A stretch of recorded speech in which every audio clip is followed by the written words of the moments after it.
Hello guys, तुमचं स्वागत आहे सुरभी शहाच्या ब्लॉगमध्ये।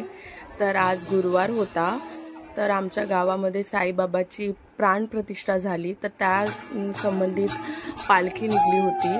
तर सगळे पालखीमध्ये एन्जॉय करत होते, फुगडी घालत होते।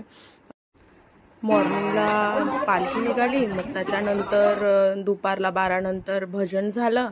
मी आणि साई भजनला गेलो होतो, तो पण खूप मस्ती करत होता, तिथे जय जय करत होता खूप। त्यांनी पण पार्टिसिपेट केलं भजनमध्ये, तो पण भजन वाजवत होता। मग त्याच्यानंतर सायंकाळी जेवण होतं, तर जेवणाची प्रिपरेशन अगोदरच दुपारला सुरू झाली होती, 12-1 वाजतापासूनच।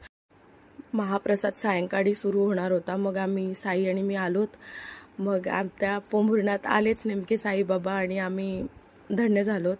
तर साई कोणासोबत तरी बोलत होता, आणि चॅनलला सबस्क्राईब करा, एकदम आठवणी